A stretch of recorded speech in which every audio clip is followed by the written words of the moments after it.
G'day and welcome to the Hunting Connection podcast. My name is Zach Williams and I am your host. Here we'll connect you with hunters, fishers and outdoor enthusiasts from around the globe. This podcast will share hunting and fishing stories including past experiences and tackle the tough hunting stereotypes our community faces. We hope to be a positive influence to those outside the community while also having a laugh along the way. Hope you enjoy the podcast. G'day and welcome to the Hunting Connection podcast, episode 2. Here I've got Ilias Matane. We got that right this time. After 4 times of absolutely butchering his last name because I'm dyslexic as all hell. Welcome, Ilias. That's okay. You're dead to me. Yeah, as you know, pretty illiterate at the best of times. Right. It's all good. It's not an easy name. It's not a common name. No, it is not. Yeah, we'll leave that story until later on because that's a good one for the listeners.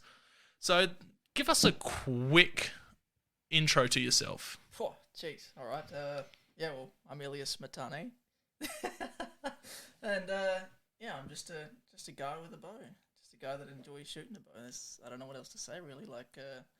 There's a long story about why I started shooting one. I don't know if you want to get into that or what you want to sort of hear. We'll get into it in a little bit. Yep. We've got that in the questions coming up. Uh-huh. So, where are you from, Ilias? I'm from Adelaide, really. I'm from Adelaide, really, and was born here, moved back to New Guinea, spent a few years over there as a kid, and then came back here when my sister was born, and I've been here ever since. So. How old were you when you were over there? So basically, born here, straight back. Straight over. So no memory living over there at all? I've got small memories, things like smells and things like that, sort of take me back, certain sorts of foods and things, and just get this very distant, faint memory of my childhood there. And, we came back here because it's a lot safer, and we've been here ever since. I love it. Awesome. So how old are you? 31 now. Yeah, 31. Yep, nice. Yep, still look this good. Black don't crack. What do you do for work, man? It's an interesting job, I suppose. I'm a train controller, so I just control train tracks and tell the trains where to go. So definitely not the fat controller? No, I try not to be. It's a losing battle some days because, 2 o'clock in the morning swings by and the cookies is looking pretty good. The donut shop's calling. No, absolutely. It's been an absolute nightmare for you since Krispy Kreme's opened up, Oh, jeez, man. Me and donuts. So how did you get into hunting and fishing? Oh, bloody. Now, that is a story. So, it started as when I was a kid, the first thing I ever actually owned was a bow, and it wasn't like a toy bow that you have as, you'd get here. It's a proper reed fishing bow that I was given with barbed arrows, give this to a newborn baby, sounds like a great idea. But, it does. That's something I just sort of grew up shooting, and, Dad's New Guinean, he's full-blood New Guinean, and he did a lot of fishing and a lot of hunting with his cousins and things when he was a kid. Yeah. He always tell me that he wouldn't get invited back out again very often because he sucked. But he's a great fisherman, so that love of the outdoors was always in me. That's good. But we moved here and away from nature really, and I sort of always had this coal in my mind to want to get back out to nature. I didn't really know what it was. I used to say to my parents all the time as a kid, I need to go on an adventure. I need to go outside and do something. And they didn't really understand what I was talking about, And in a long, roundabout way, I met my wife and, a few years into us dating, she said that she'd like to try being vegan. Yeah. And me not wanting to be dogmatic about things, I know you laugh about this all the time, is I said, I'll do it too, maybe I might learn something along the way. And definitely more of a man than I am. Well, I just don't like to,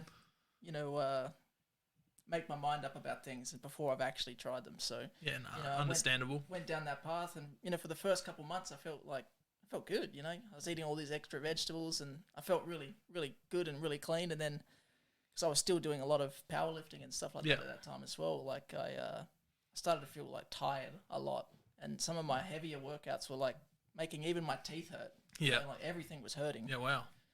And, I met this guy at work, and he was a farmer, and we'd get into these long conversations over night shift, about hunting, and he'd been hunting since he was 6 years old. As hunters tend to do, they love to talk about it. Passionate about it, and he sort of explained it to me like, this whole idea that you have about these documentaries and things that you're watching about looking after animals and whatnot. So you went down deep in the vegan rabbit hole with all the cowspiracy and every single vegan propaganda is what I'll say.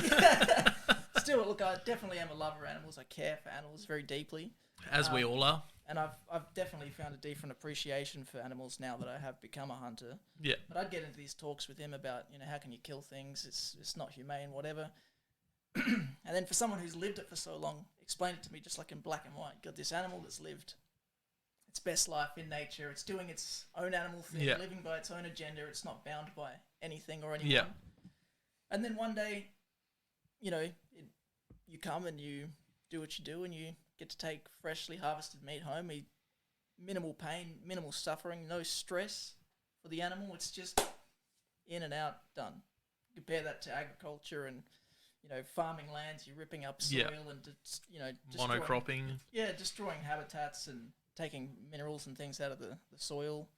Or even if you want to buy meat from the store, then, it's another thing again, because you're pushing these animals into large containers, and there's a lot of stress. And exactly. Something just clicked after I spoke to that guy, and I decided I think that's what I need to do with my life. And, so what was the next step from speaking to him and then going from vegan to eating meat again? Well, a guy I used to work out with, I went and did a workout with him, and he says, "Look, I know you're looking at eating meat again. I'll make you some lamb shanks after we do a workout." And I did this workout with him. I had some land shakes, and I honestly felt like I was superhuman. Were they the best meal you've ever had? Honestly, I felt like part of my soul had been recharged. It's like you've been stuck on a desert island. Yeah, I've been in a hole. Put the lotion on the skin, but just I felt superhuman again after that. And then can you taste that memory? Those lamb shanks. I can actually. Yeah. Jack, if you're listening, that's good times. Thank you, brother. Thanks for bringing him back from the dark side. But around that same sort of time, I started to get interested in hunting, and I started watching different shows and things, and then I realized, holy hell, people still hunt with bows and arrows. I didn't know that was a thing. Yeah.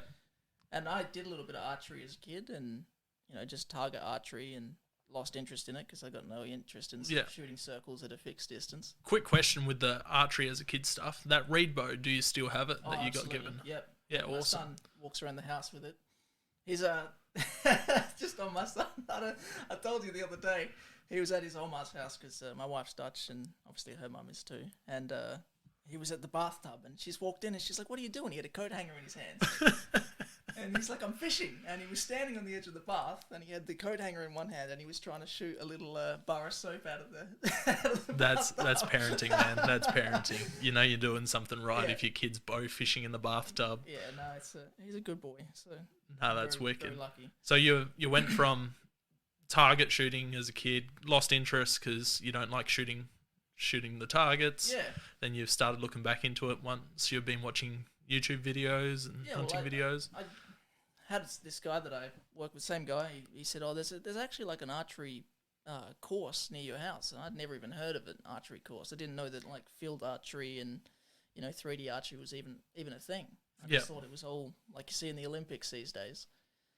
So I went to this place and tried it out, and after that first 10 arrows, I was like, this is exactly how I need to do things. So for those in South Australia, is that archery park you're talking about? 100%, So yep. most archers and bow hunters would know archery park pretty well. Yeah, Helen's always been good to me. So. It's a big open range course that has, what is it, 3 or 4 little courses? Yeah, I think it's 4, yeah. 4 that you can go around and shoot. They're big wall bags filled with plastic with some carpet on the front with some spray painted 2D targets of animals on there. So, and it's like ranges from 15 to 40 yards, is it? Or 30 yards? I think the furthest shot is about 65 yards. 65 yards, yeah. Yep. Yeah, it's an awesome spot. It's just so damn far away. Like yourself, yep, you live an hour the other side of Adelaide from me. Yeah, so lucky for me because it's just around the corner. So yeah, I used to spend as much time as I liked there. But getting back to the story, I guess. I mean, I started doing archery more and more and more, and getting more and more into bow hunting, and then eventually I went hunting with that guy from work, and that was like a surreal experience for me, you know, because he was just spectacular. Like on the day, teaching me things, showing me things, and you know, we managed to take some wild sheep, which was great. So did you have a bow then when you went out? Yep. And was that compound, recurve? At the time, it was compound. Yep. And you know, he'd shot this fairly large sheep, and he goes, "Okay, it's your turn. You're gonna have to try and butcher this thing." And still green meat, you know, thinking, is this gonna be one of those moments in my life where I'm like, I'm gonna be freaked out. I'm gonna be like, oh man, I'm still fairly vegan, you know, in my mindset. And you know, he showed me what to do, and I started, you know, pulling this thing apart. Yeah. And I was like, this is living. It's daunting to start off with, but once you start doing it, it's almost second nature.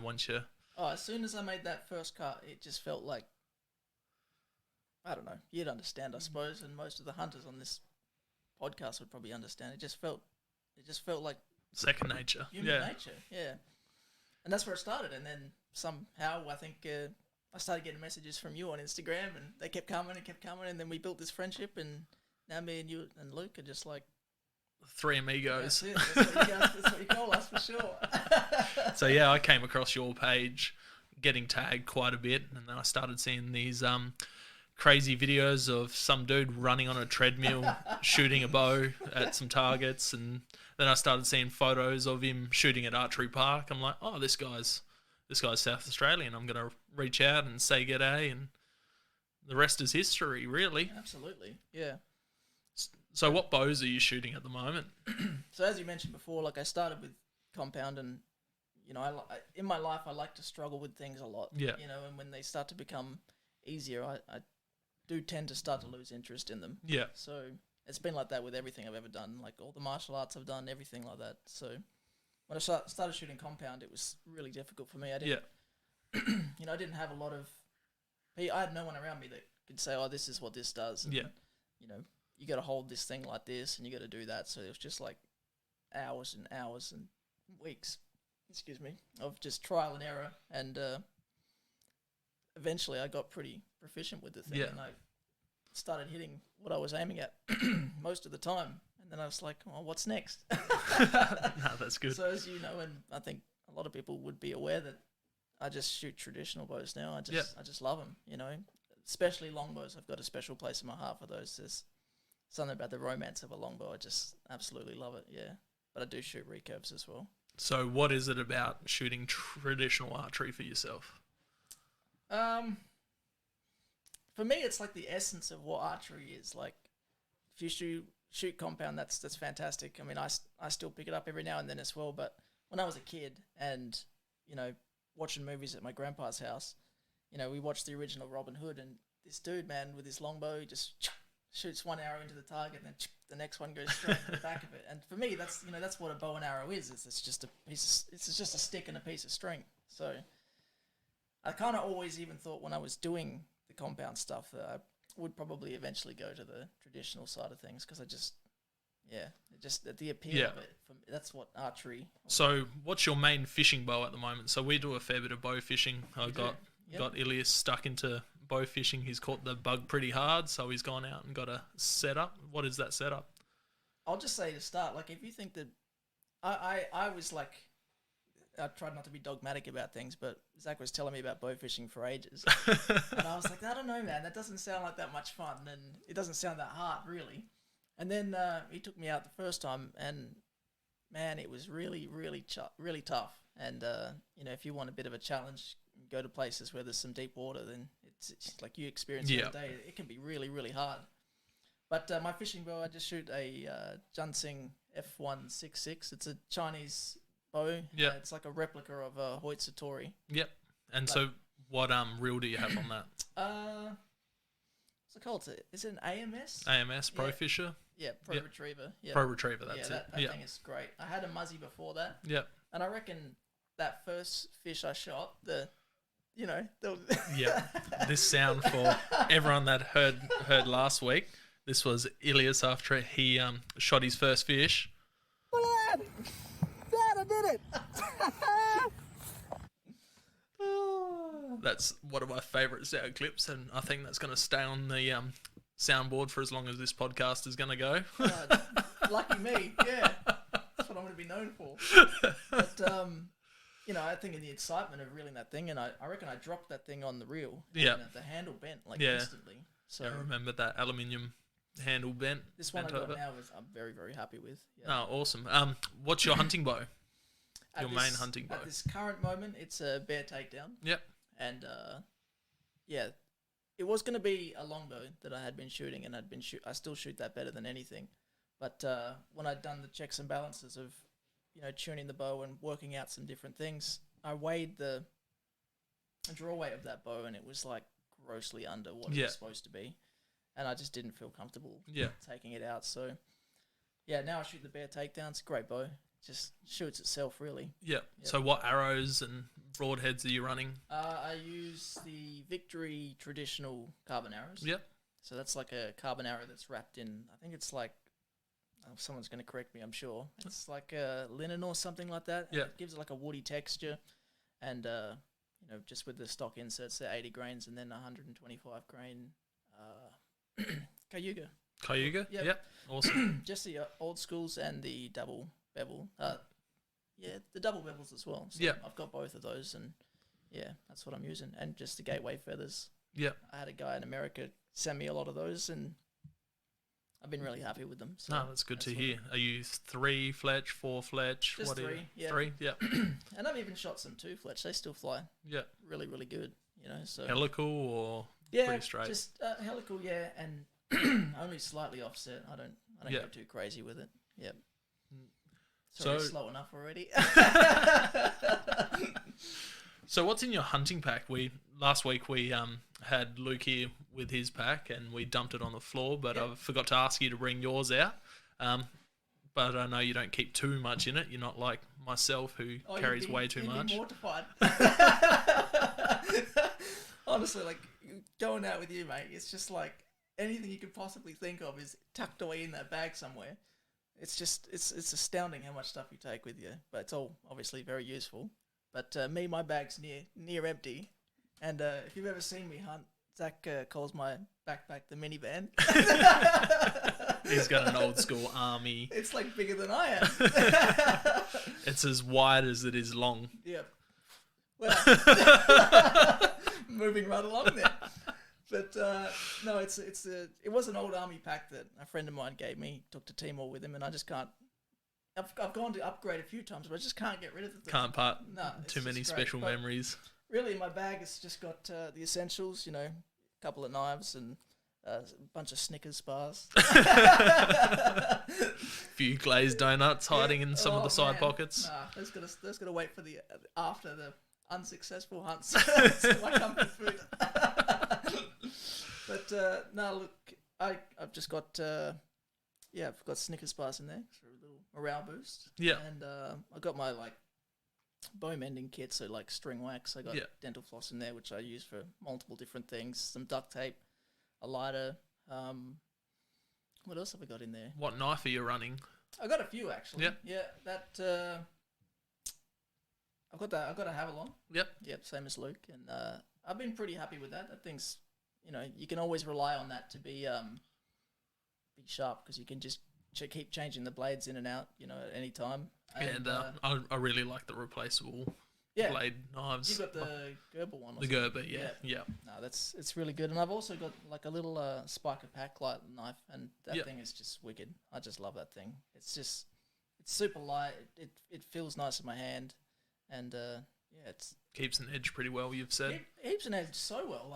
I've processed a lot of wild sheep with that thing, and now goats as well, and different animals of different species, and I think I've sharpened it once. That's good. And it's good for any task. It's small enough to get, in there into the tight spaces, and then it's also thick enough blade that you can still use it, to go in between joint cavities and stuff like that as well. It's awesome.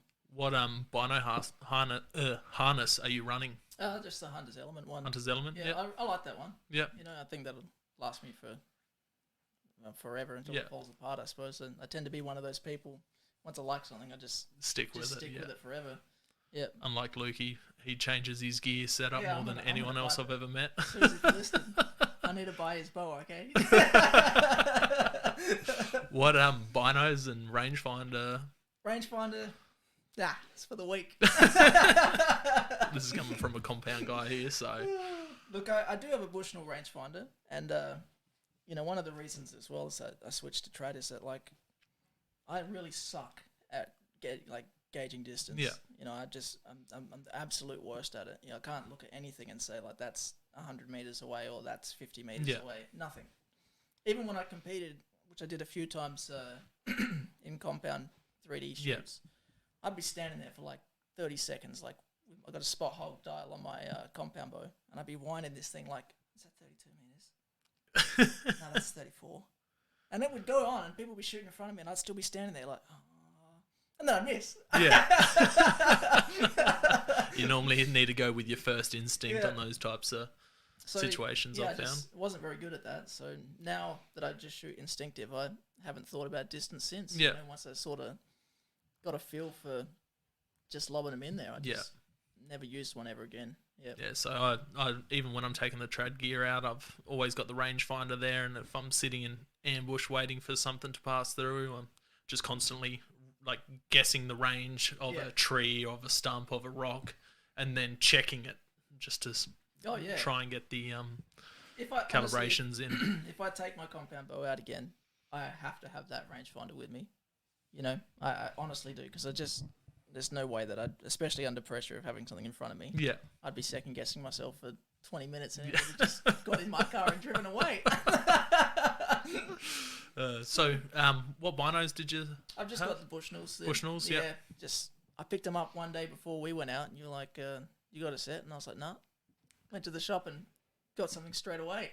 Yeah, that's one of my top things for people that I go out hunting with. I recommend you need is a goodish pair of binoculars and a knife. You got to have good binos, and I've even found recently I've got another property I hunt up in Clarendon, and it's very thick and scrubby, and just having the ability to sort of comb through, undergrowth and scrub and look for legs and ears and things. It just, without your binos, you're bloody useless. Yeah, exactly. It definitely opens up everything once you have that. What's your top beginner tip? In regards for hunting, getting into. It depends on where you are in the world. South Australia is real difficult because you have to have access to private land, and if you don't know a lot of people, it takes ages. It took me 3 years to get onto a property that I knew a person. Yeah. And I was just building the trust of that person and slowly, having them feel comfortable to say, you want to come with me. Yeah, building those relations. Yeah, absolutely. So patience is one thing, and in terms of just I don't know, it's hard. Just get out there if you can, in any way. If you've got the opportunity to get out there, then go out there and make the mistakes and, see what you're doing wrong. I've had multiple hunts where I've gone by myself now and been oh man, I stuff this up, and next time you don't make that mistake again. Just get out there and get after it. Yeah, exactly. Yeah, we've all made those beginning mistakes, getting out there and not playing the wind right and all of that type of stuff. Absolutely. What's your top 5 items for a beginner? Bow, 5 arrows. Look, I'm not a big gear guy. I know you and Luke definitely are very particular about the way that you like things and you want specific things, but I'm a simple guy, man. So hence the trad gear. Yeah, even with your trad gear, you don't have to go super crazy with you can buy some cheap bows that are really good these days, and just make sure that they're the correct weight before you purchase them. You reckon? Yeah, absolutely. But look, just get a reasonable bow, and I don't need a lot of gear, man. Even my boots, I'm just pick some up from rivers and I love them. Yeah. And they've treated me well and they're lightweight. And even my camo, you know, I don't even. Is it necessary? I don't know. I don't know. I don't have a lot of items that I think you really need to just get out there. People have been hunting with sticks and stones for exactly. Since the dawn of time. Yeah. Here's a random off-cuff one. Zombie apocalypse weapon. See, that's same as Luke, man. I need context. Are these just like Walking Dead zombies, or are these going to be like 28 days later? Go Walking Dead zombies, because no one's got a chance when it's 28 days later zombies. I don't know, man. I think Luke said a sword last week. We forgot to expand on that, whether he'd go like a broadsword or a katana or... So your sword's going to be good for a bit, but then it's going to lose its edge. You're going to break it. Maybe like a... I don't know. Like a hatchet or something, maybe, possibly. I don't know.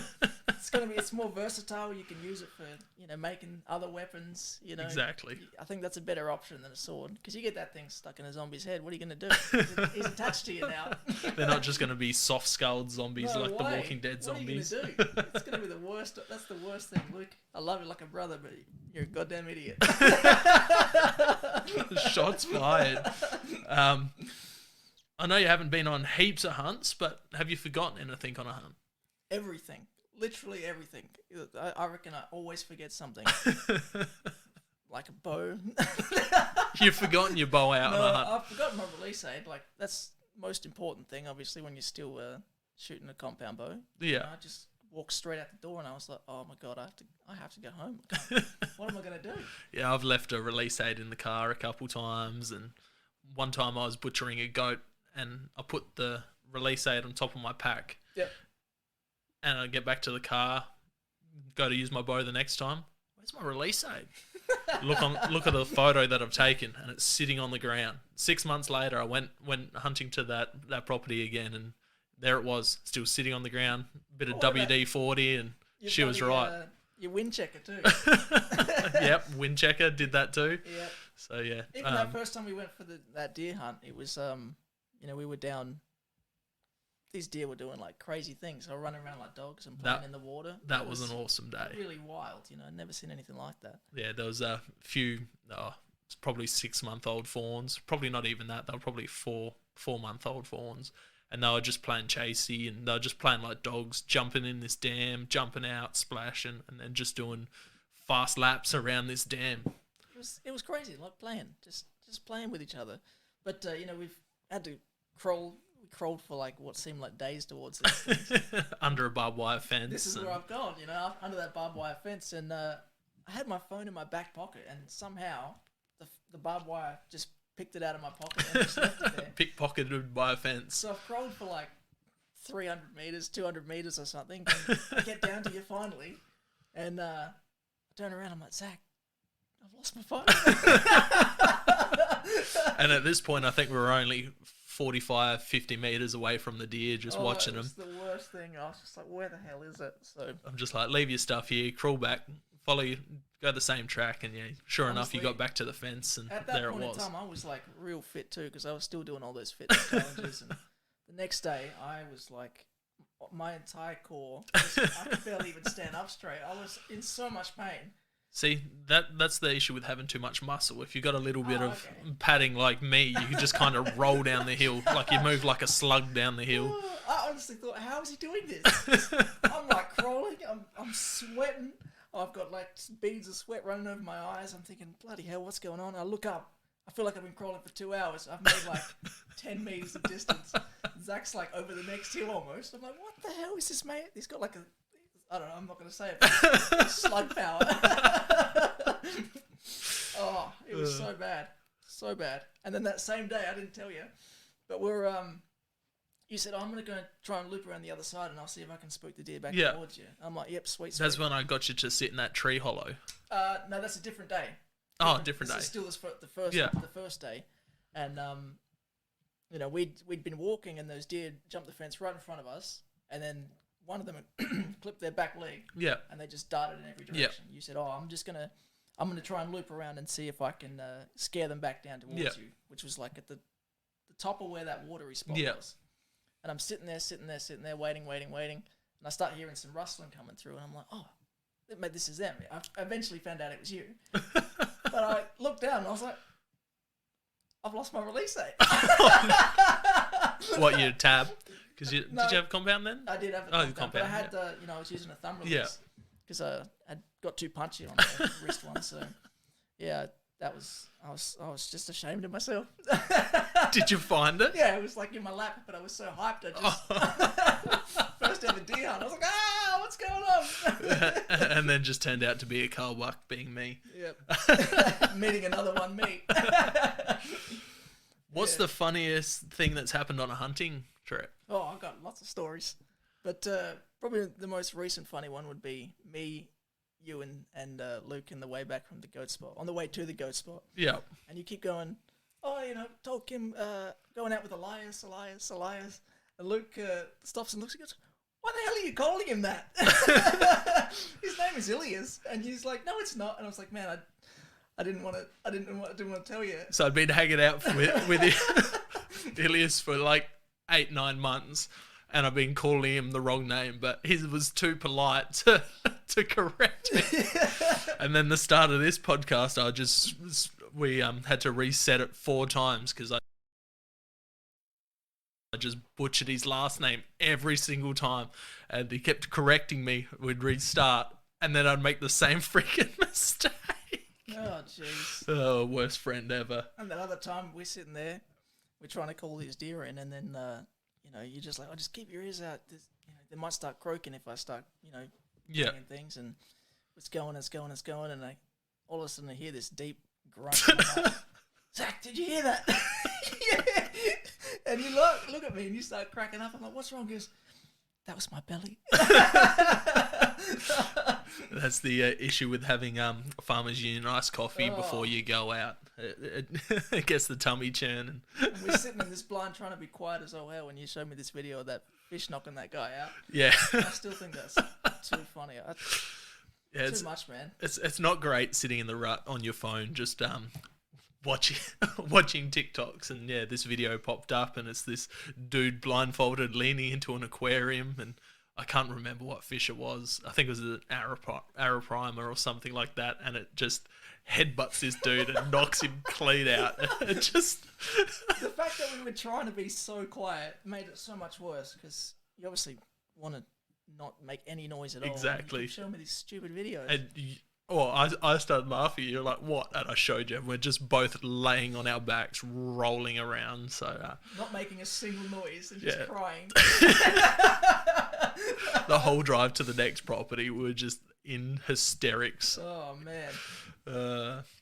What's the most sketchy or dangerous thing that's happened to you on a hunt? Oh, man. Oh, bloody old mate in the swag. Listening? Are you listening? Oh, personal joke. But, again, it's definitely going to be you. I'll go with that one. Because, you were just, I'd shot that nanny goat in the morning.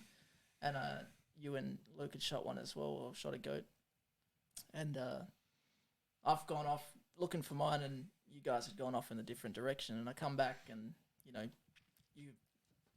you're with this animal, and this place we go for the goats is just like literally it's just like vertical. Yeah, the property's got some good cliff edges on it, and it's pretty. It's full on. Like I've been to some hilly places, but this place is just like, it's not even just the steepness of it. It's that all of the rocks are really loose. So once you start, and it's clay. When it's wet, it's just slippery. Yeah.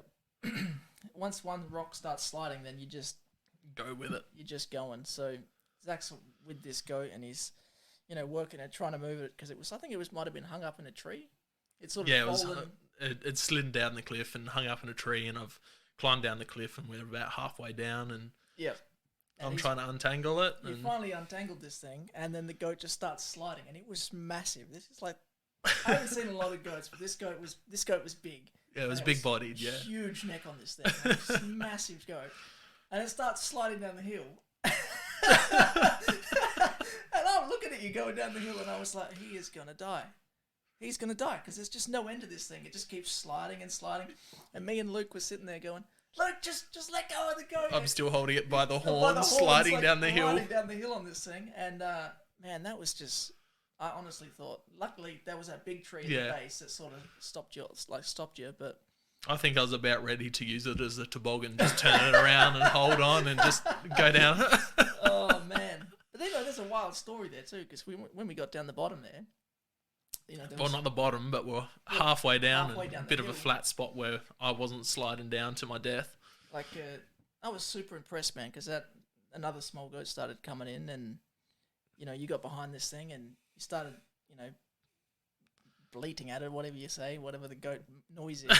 Start calling this goat in with this big dead goat head, and it was amazing, man. I never seen anything like it. That was. So yeah, just before we were starting to butcher this Billy I shot up, this young goat, probably under a year old, comes running up to about 60, 70 meters, and it's screaming its head off looking for the herd, and I've just held the goat's head up by the ears and ducked down behind it and said, "Luke, get ready, I'm going to call this goat." So I gave a couple of bleats, meh, meh, and this goat's just turned and just ran in, and Luke got a shot at about 25 meters as it was still running full bore towards us. And yeah, that was amazing, man.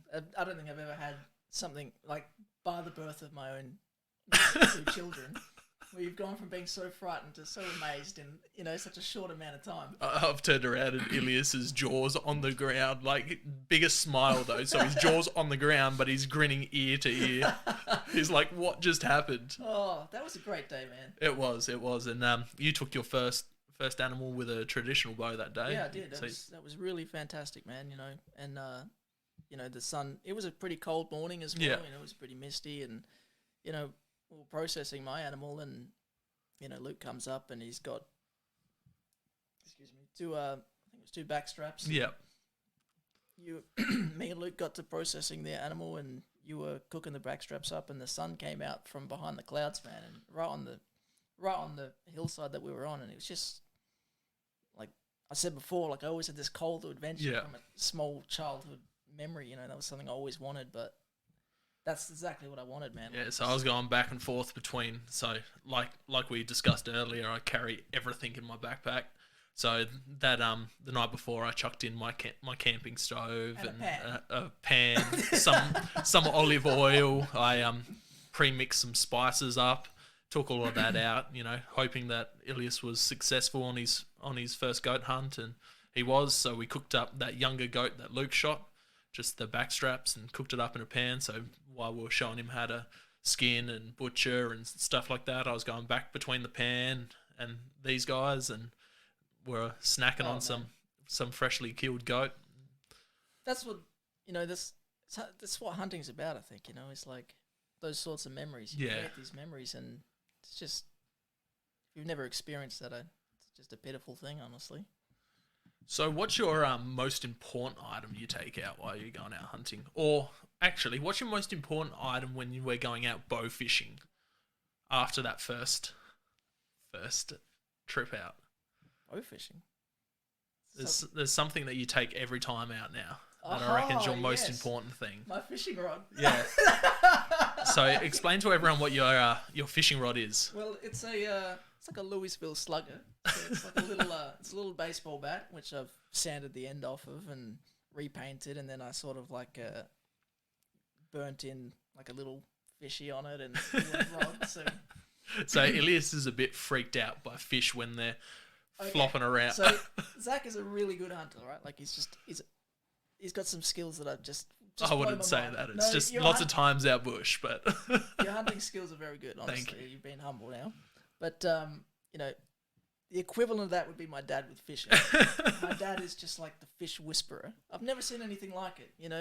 My dad can go anywhere, catch fish, and pull fish in. Like that's awesome. That's great. It's just in his blood. He's amazing.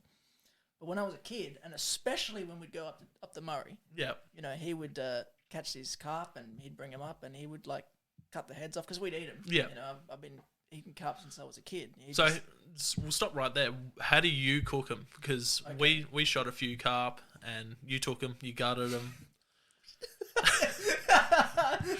So here in South Australia and most of Australia, when you catch a European carp or you shoot one, the most common practice is just some people dong them. I normally just throw them straight in the bush because they're not the greatest eating fish. They're full of mud. Blasphemy. And, I've made fish cakes out of them. I've cooked them a few different ways. Europeans, Germans, they brine them and smoke them and do lots of different stuff. But how do you cook them? Okay, so when I was growing up, when we'd go up the river with Dad, it was real simple. Just he'd cut the head off, he'd split the fish in half, and he'd chuck it on the fire. Yeah. And then we'd sit there for hours, like picking all the bones out and eating them as children. He'd always torment me with the heads of just, I've got these things, man. They'd look at me and I just, He's got a bit of a fish phobia. Him picking up that first carp that he shot and getting it off the arrow was the funniest thing. I was rolling on the ground. He's screaming and squirming and dropping this fish. I don't think there was screaming. There was definitely some squirming. I think I've got video of you screaming somewhere. So I've become somewhat desensitized to it now after I've been doing it for a bit. But so you do this carp belly. The carp belly is the premium. You can't beat it. So what you do is you get the fish, and then you're gonna cut the fillet off. Yeah. And then it's like your own rib cage, right? So you fill down your own ribs, and then you get to the last rib. Yeah. And then you cut the meat from there down to the base of the fish, the carp belly. There's no bones in there at all. Not a single one. If you've cut it correctly, there won't be a single one in there, and it doesn't taste muddy or anything. Yeah. And literally just salt, pepper, a little bit of lemon juice. Put it in the pan, flip it, put some extra butter in there. So I reckon this is something we got to test out. We've been waiting for the weather to warm up, but we've had I had one very really good strange day, actually, out there already, but it was the middle of the week and I just couldn't come, obviously. Unfortunately, we work normal jobs, and someone here works every single hour of the day. At random times. Yeah. You'll get random messages from him at 3 o'clock in the morning. What are you guys up to? Sleeping? Yeah, I know. It's a terrible thing. But once we get some warmer weather, I reckon we'll do a little catch and cook and post it up on the Insta, and you can show us how it's done. Once you flipped it, just pour a little bit of beer in the pan, and it just... I like it already. It's the best, man. I just love it. Because I think the second time I went out there, and maybe it was the first time, I bought the Eskin, you're sort of looking at it like, what's this guy doing? Like, don't throw that thing away. I'll put this in the thing, Yeah, I've just, normal practice for me is normally throw him straight in the bush after I've shot him, and next minute he's not dumpster diving, he's bush diving after these carp that I've thrown in the bush. He's like, what are you doing? These are good fish, man. But, I take him home to Dad, and, Dad's partner, she makes him into fish cakes, and she's Filipino. She can just... Yeah. She just turns them into just to magic. Yeah, I've done the Thai fish cakes and ran them through a grinder a couple times, and you got to do it minced them up, and they still got the fine bones in there if you're not super. But once you cook them, they turn pretty brittle, and you can eat them, and it's not much of an issue. Yeah. I just chuck lots of herbs and spices and chili, and served it with sweet chili sauce, and it actually came up pretty good. And a couple other times I've actually just filleted them and deboned them, took the time, soaked them in milk overnight, and then cooked them up on the barbecue with some scallop or golden perch for the interstate listeners, and then served it to a bunch of people unknowingly.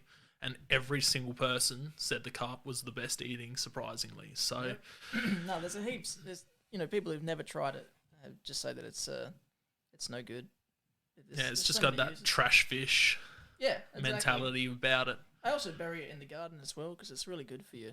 Fertilizer, it's really good. They used to mince them up and make something called Charlie carp out of them. Your top 5 dream animals to take? Goats, larger goats, slightly smaller goats, brown goats. I just love goats. So, I don't aim high, but ever since I started wanting to bow hunt, for some reason the goats just called my name. I just always loved looking at. I just love the look of them. I love the smell of them. Oh yeah, that's nasty, man. That's nasty. Any international species? So I mean, obviously everybody wants to have the opportunity to take an elk.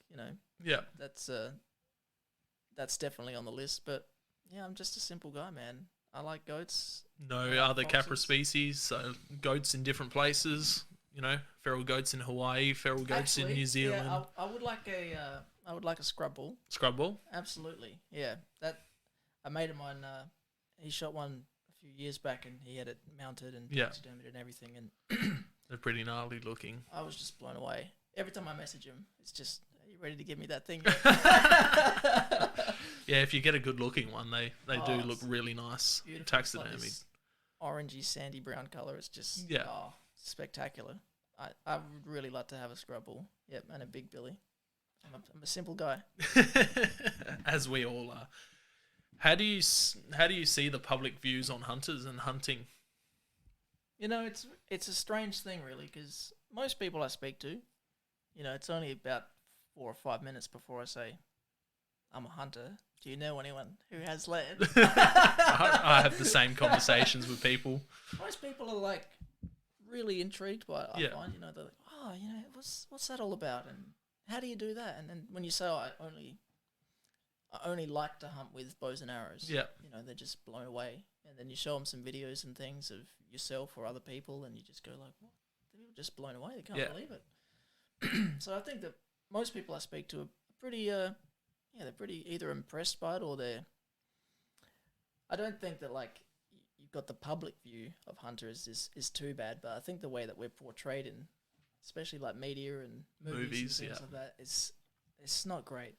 You know, it's just Drunken like yobbos running around the bush. Well, it's like this old, you know, it's like everywhere else in the world, and I'm sorry to get a bit political now, but you know, we've tried to banish the stereotype of different groups of people. Like, I'm a brown person, you know, and I do love chicken. So, you know, it's okay to say that. But with hunting, it's like you can't, for some reason, it's okay to still think that hunters are just, like, uneducated and cruel and, you know, just classic Elmer Fudd types. You know? People still portray them like that for some unknown reason. That classic stereotype, unfortunately, but there's lots of different people trying to work on that. Meat Eater being one of it, and Ben O'Brien, who was the hunting collective. What's the most random fact you know? Jeez, man. Put Luke on the spot last week. Yeah, I don't know. I know lots of things about a lot of stupid things. Bring it. Come on, most random. It's really put me on the spot now. What's the most random fact I know? What kind of question is that? Luke's was your ears and your nose don't stop growing. That's true. Yeah, that's definitely true. Come on, surely you know, like a random animal fact. Man, this really thrown me. I don't even know what to say. I think I'll go off Luke's. So they used to say that your fingernails keep growing even after, like, forever, and even after you're dead, they're still growing for a bit. But what actually happens is that the skin and the musculature around your fingertips actually retracts, and it gives the appearance of longer fingernails. There we go. That's a good one. That's a good one. Now, this is one that wasn't on last week. How would you like to be remembered? I think that for me, like, I'd like to be remembered as like somebody who's very dedicated to pursuing whatever this is that I'm doing. Like, whether that just be the archery side of things. Like, I don't need necessarily anyone to remember me except for my kids. Yeah. And I sort of try to use my bow and arrow as a way of teaching my kids valuable lessons, like just self-discipline, be out there every day and working towards a goal of self-improvement and just trying to refine things and get things better and become better constantly. You know, that's, for me, that's sort of what I try to teach my kids in a roundabout way, is that, you know, you can use other things, other hobbies and other skills to improve yourself, and that's how I would want to be remembered, as somebody who was always trying to get better and represent whatever it is I'm working towards, whether that be bow hunting or archery in a good way. And then if anyone follows you on Instagram, they'll see you're a pretty family-orientated man. You've always got your kids out with you. Yeah. How old are your kids? I got a nearly 3-year-old, and I got an... Who is the cutest thing ever? He's pretty good. Yeah, he's pretty deadly with his bow and arrow too as well. Bloody hell. He's going to give his old man a run. Yeah, I just got to, you know, break his arrows or something. And my daughter is 8 months old, so... Yeah, awesome, that's a fun age. Little stonker, yeah. She's a little beefy girl. She's a big one, yeah. God. Does she have a bow yet? Not yet. Christmas is just around the corner. Yeah, so my 19-month-old's got his first little plastic toy recurve coming for Christmas, I reckon. So he's gonna love that. And oh yeah, my 7-year-old's compound's on the wall now. Yeah, that's it. It's one of those things that they see you do it all the time. My son's been shooting with me since he could walk. Yeah, and it's just like a normal thing to him. He goes down to archery park down with you quite a bit and follows you around and tells you where he wants you to shoot the animal. Oh, it's always in the mouth or the belly. Kids are a crack up. Ridiculously difficult on those turkeys. Shoot him in the mouth. So they do it in the States, though. Yeah. Take the head clean off. Oh, man. But, if I miss, talk about target panic. And does your wife shoot? She does, and she's naturally a better shot than me, which is infuriating. But, don't you just hate people that are naturally good at shit? Yeah, especially when it's your wife. Me and my wife, I'm a very, very competitive person. Yeah. I don't like, and I've been that way since I was a kid. My dad's that way. My dad's that way. Everyone is just, we don't like to lose. I haven't noticed that on our weekly step challenges. Yeah, well, I didn't even know we were still playing. Honestly, I didn't even know we were still playing. And then you're like, I beat you by like 400,000 steps. I'm like, what are you talking? Oh my God, we're still going? I thought this was over. But, I can't remember what I was saying now. My wife, good at shooting. Naturally better than you. Yeah, so, hate when we losing. first started dating, I said, let's go bowling. And I whooped her. And she never bowled with me again. So, I don't know. So you're a little bit easier on the archery sides of things then? Well, because I haven't put it down and I shoot every single day. I've gotten reasonably good, even with the traditional gear. Yeah. I'm pretty confident to hit what I'm aiming at most of the time, except for when I'm having a bad day, when I do something stupid. But she's not as good. Oh, I'm dig up. She's not as good as she. Oh no, we need to edit this out. Hello down there. If I go missing. Oh, bloody hell. No, look, she's really good. She's a really good shot, but she doesn't practice a lot, and that's because she's doing such a good job of raising our kids. No, that's awesome. Time with them and looks after them. So. Is she gonna get out hunting with you soon? We did go bow fishing. But we just, by the time I went out with her, it was really windy, and the water was starting to break, so it makes it more difficult to find them and see them. So, it didn't have much success, but it's on the to-do list to get. So back she's out off the vegan train as well. Oh yeah, finished the same time as you, roughly, or carried on a little longer. Yeah, it was probably about the same time as me, I think. Yeah, within that week at least, I reckon. It's good. 2 people over to the dark side, so to say. Well, someone that's like been on both sides of the scale now. Like I think I've got the. I don't think authority is the right word, but I've got the perspective of both sides, so I can make a pretty good call on. Which is a good thing to have. Yep. So. But I definitely couldn't do it. So you're gonna get your oldest out there soon, tagging along on hunts with you. Absolutely. Yep. He that day that we all went bow fishing as a family, that morning I'd gone out and shot a bunch, and then I didn't have my esky with him, so I left him on the banks, and then we went back to that same spot, and I said, "Daddy shot these," and he's like, "Oh, what?" Like he was just so stoked. And ever since that day, like he's been like constantly getting the coat hanger and trying to. I'm fishing, walking around the house. That's awesome. Yeah, he's hooked. We need to get him to tag along with us one day, Absolutely. and I'll bring my youngest out and the oldest if he's with us, and maybe go out in the kayaks and paddle out and shoot some fish out of the kayak. No, it'd be good, man, because he's got it in him for sure. That's awesome. That's what you want to hear. Hook 'em while they're young. So where can people find you on social media? I got Instagram. That's pretty much all I have. And what's that? That's Action Man Matane. There's some underscores in there somewhere. I'm sure you'll be able to find me. Yeah, no worries. I'll link it in the show notes. And I got a YouTube, but there's like 2 videos on there of just me. Bow fishing? There's one bow fishing one, and there's one like I went through this phase of doing a lot of trick shooting, and Yeah, it's just me shooting my kid's bow off the back of a rocking horse. So, speaking of trick shooting, I think I touched on it earlier. What's the go with you running on a treadmill shooting targets? Okay, so before I was a train controller, I was an operations supervisor for rail, and like it was a really like mentally tough job. Yeah. And I knew at the start that I was going to have to be really tough to sort of do this. So I started setting all these challenges, like running 3Ks every day, or doing 100 burpees a day for like 30 days, or whatever amount of days it was. And like I said before, I don't like to miss any time shooting. So all this running and burpees and everything like that started to impact my shooting time. So I had this brilliant idea. It's a terrible idea. Nobody do it, please. It's pretty impressive to watch. Of shooting, trying to get good shots and shooting while I was on the treadmill. And I started doing that, and I started getting pretty good at it. Yeah. So I thought, I'll just put a video up. And at this time, it's amazing. Like, I'm still amazed myself. I had like, I think 98 followers on Instagram, and I woke up like the next morning and there was like nearly 1,000.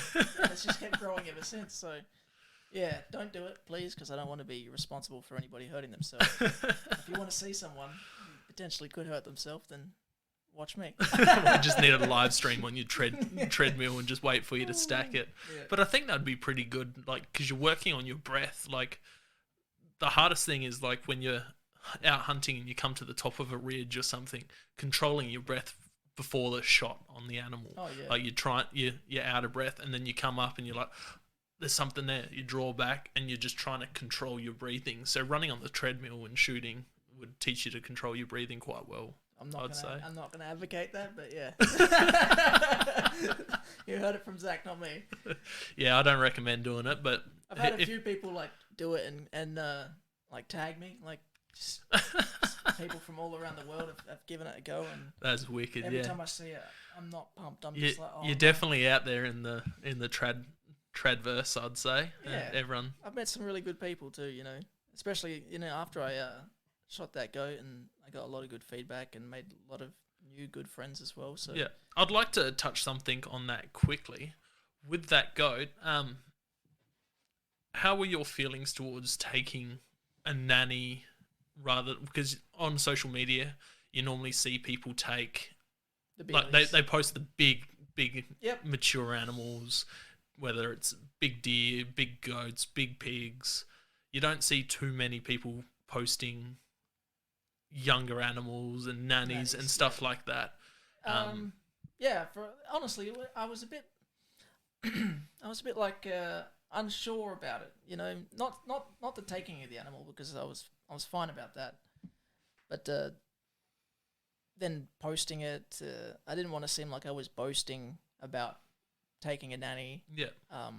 Even though it was a big achievement for me, and I felt a lot of pride because I'd put so much hard work into this bloody stick and a string.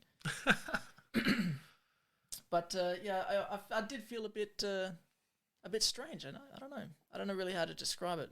So do you think this trophy mentality of shoot the biggest, best thing is like off-putting to newer hunters, because they might take a younger goat or younger pig or deer, whatever? Yeah, well, I mean, I've thought about it more and more, as time has gone on, and there's a lot of mixed emotions at the start there, because I was so hyped, I was so proud of myself for accomplishing something, but I was also like, it's the first time in my life I've ever thought, because I don't really care what anybody thinks about me, but for the first time in my life I was like, oh, what will people think? Maybe they won't be too thrilled to know that I took a nanny goat, but I started to relate that, and I try to do it with everything to, nature and real humanity and things like that. Think 200 years ago, someone shoots a nanny goat, that they're going to be like, oh, I shouldn't. Yeah, exactly. We spoke about it at the time, and it's been sitting on my mind since I knew that you were coming on the podcast. And you did have lots of mixed emotions about it, and you were very unsure. You were, I wouldn't say scared of feedback, but you were wary of it. You didn't, you're wary that people would be like, why'd you shoot that? It's only a nanny. It's only this. It's only that. Yeah. And I convinced you, because I shoot lots of nannies. I shoot lots of younger meat goats, because, the younger ones, they're better eating. And I'm like, look, man, just do it. I reckon you'll be surprised at how well people actually take it. Yeah, and honestly, like the feedback I got from that was just fantastic, even from like really good, respected hunters, like people that I look up to, especially in the trad world, that messaged me and said, "Oh, well done." I've seen it blown up all over Instagram. All these trad pages were just sharing and resharing. Yeah, so it was really good. I'm glad you convinced me to do it. I don't even know why I was hesitant about it in the first place. But it's definitely a pressure that never really popped into my mind until you brought it up, and I could see it being a pressure for newer hunters trying to get into the lifestyle. No, definitely. Yeah, it's just one of those things, I suppose. Well, it was great to have you on anyway, man. Yep. We've come to a pretty natural pause so far now after going through all of that. So thanks for coming on, and I'm sure you'll be on again soon, and I'll share his social medias on Instagram and videos, and you'll see lots more content coming from him over the next few years. Easy, mate. Catch you later. Alrighty.